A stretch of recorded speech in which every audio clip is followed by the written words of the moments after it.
Jesucristo, el Verbo viviente, es el único medio de salvación.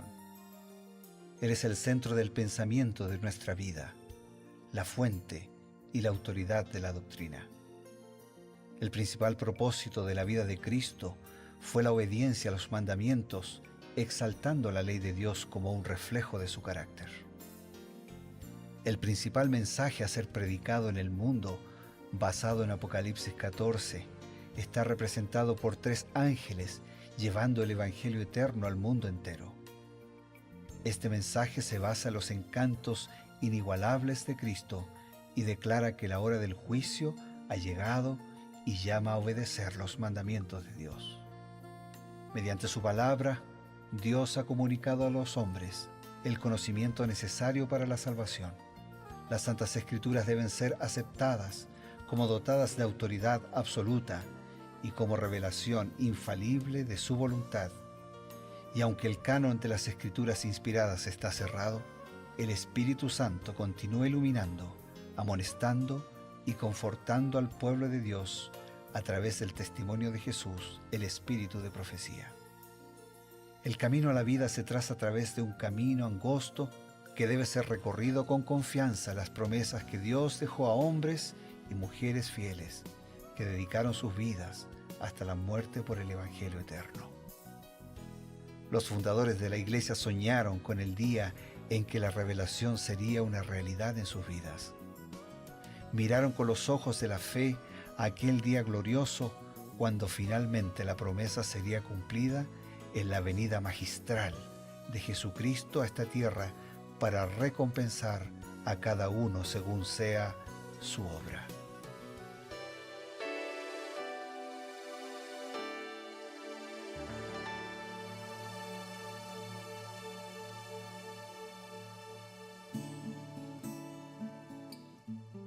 Mis queridos amigos, tenemos un encuentro ahora en Creer en sus Profetas, un nuevo capítulo de las Sagradas Escrituras y una nueva explicación que nos viene de la mano de la inspiración profética.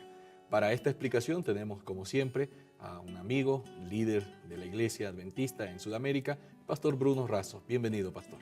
Gracias, Pastor Eber. Siempre con alegría, siempre contentos, ¿no?, del privilegio que tenemos de hacernos un espacio para leer, para meditar, para intercambiar, para crecer juntos y saber que no solamente nosotros podemos inspirarnos en este espacio de reflexión, sino también poder ser de ayuda para tantos amigos que esperamos este mensaje realmente reconforte y guíe a todos. Así es, Pastor. En estos días hemos estado repasando una historia que podríamos decir una novela de amor, pero no es una novela, es una historia real que tiene de por medio mucho amor, pero también la dirección de Dios en la vida de Ruth, de Noemí, y un personaje que viene después, que es Booz, Booz que llegó a casarse en este capítulo con Ruth. Se dice que Booz llega a ser una especie de pariente redentor de Ruth. Sin embargo, las Sagradas Escrituras nos dicen que hay un verdadero pariente redentor que es Cristo, ¿no? ¿Cómo describe Elena White a Jesús como redentor de la humanidad? Antes de leer la declaración de Elena White, quiero hacer un pequeñísimo comentario.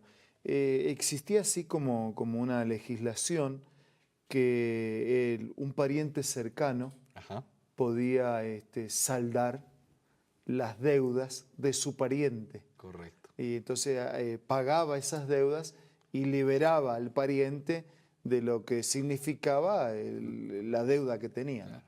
Y eso ahora vamos a llevarlo a Jesucristo como el pariente cercano que paga mis deudas. Elena de White dice, comentando en Consejos para la Iglesia, dice: nuestro Redentor llevará siempre las señales de su crucifixión, en su cabeza herida, en su costado, en sus manos, en sus pies, se ven las únicas huellas de la obra cruel efectada por el pecado. En sus manos, en su costado herido, de donde emanó la corriente purpurina que reconcilió al hombre con Dios, allí está la gloria del Salvador. Allí mismo está el escondedero de su poder, poderoso para salvar por el sacrificio de la redención, y las marcas de su humillación son su mayor honor a través de las edades eternas, Las llagas del Calvario proclamarán su alabanza y declararán su poder. Interesante. Ese pariente cercano en los días de Ruth, de Boaz, se lo llamaba como el Goel, ¿no? Era el pariente cercano que pagaba la deuda que el otro no podía pagar. Y Elena de White dice que Jesús es el pariente cercano que paga la deuda que yo no puedo pagar. ¿Cuál es mi deuda? La deuda de los otros tenía que ver con tierra, con dinero, con recursos. En mi caso, ¿cuál es mi deuda? Es la deuda del pecado. ¿Cuál es la paga del pecado? Es la muerte. Y Jesús paga mi deuda. Por eso dice que no era con oro, no era con plata, ¿cómo se pagaba mi deuda? ¿Y con qué se paga mi deuda si la culpa de mi pecado se resolvía con la muerte? Porque la paga del pecado es la muerte. Se paga con otra vida. ¿Con la vida de quién? Dos características. Tenía que tener vida propia, porque si no, no podía poner su vida por otro, y tenía que ser sin pecado. Y Jesús es el único que como Dios, con vida propia, pero se hizo hombre y vivió sin pecado, pudo pagar no con oro ni con plata la deuda de tu pecado, la deuda de mi pecado, la deuda de tu pecado, de nuestros pecados y de todos los que por la fe reconocemos nuestros pecados y reconocemos que Él pagó nuestra deuda. Por eso dice que esas marcas en Él van a quedar como una expresión de honra de lo que costó mi pecado y de lo que costó redimirme como el redentor de mis pecados. Qué importante, pastor. Eso significa que Dios nos valora muchísimo. Él nos creó. Por nuestra propia decisión pasamos a manos de otro dueño, ¿no? Si vale el término. Este dueño es un usurpador, se apoderó con engaños del planeta Tierra, pero Jesús, no contento, dice, voy a rescatar, voy a redimir, ¿no? a la criatura, y da todo. ¿No? Dice que el cielo dio todo en la persona de Jesucristo para redimirnos. Dice que el cielo dio lo mejor que podía dar, y en realidad lo mejor era el todo y lo mejor era lo único. Claro. Porque para salvarme necesitaba ser Dios y hacerse hombre. Ser Dios porque tenía vida propia y como hombre vivir sin pecado dando su vida por el otro. Al ver esto que nos está explicando y que nos está ayudando a entender, ¿por qué es tan importante entonces el concepto de redención para nosotros los cristianos? Porque yo tenía una deuda insalvable. Supermillonaria, pero no millonaria, ni supermillonaria, ni multimillonaria. Es una deuda que no se puede pagar con nada, porque la única manera de pagar mi deuda era con el pecado, con la muerte, porque la paga del pecado es la muerte. Pero Dios, que no se desentendió de mi pecado, porque después de todo fue mi elección. Claro. Si vos elegiste, cosechás lo que sembraste. Dios, que no se desentendió de mi pecado, nos ofrece otra oportunidad. Pero tenía que ser, la misericordia tenía que ser justa. O sea, Dios no podía desequilibrarse como Dios. Por eso dice Elena de White que en la cruz la justicia y la misericordia se besaron. Dios fue justo porque la paga del pecado fue la muerte. Claro. La muerte del Hijo de Dios. Y Dios fue misericordioso porque Él atribuye los méritos de esa muerte en mi lugar. La deuda es mía, yo tenía que morir, pero Él murió para que yo que tenía que morir pueda vivir. Por eso es importante, porque es mi única chance de salvación. Era la única manera legal de justicia y de misericordia que Dios estableció para nosotros. Y por eso Elena de White dice, los ángeles se regocijaron cuando fueron pronunciadas las palabras consumado es. El gran plan de redención que dependía de la muerte de Cristo había sido ejecutado hasta allí. Y entonces dice que hubo gozo en el cielo, porque los hijos de Adán podrían, mediante una vida de obediencia, ser finalmente exaltados al trono de Dios. ¡Qué amor! ¡Qué asombroso amor! Fue el que trajo al Hijo de Dios a la tierra para que fuese hecho pecado por nosotros, a fin de que pudiésemos ser reconciliados con Dios y elevados a vivir con Él en sus mansiones de gloria.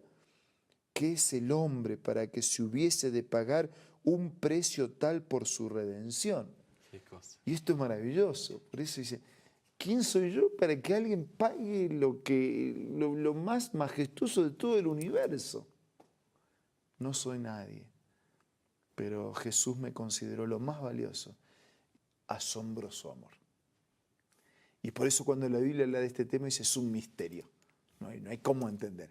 Porque cuando el amor sobrepasa toda comprensión, toda lógica, toda poesía, toda literatura, todo canto, es un misterio.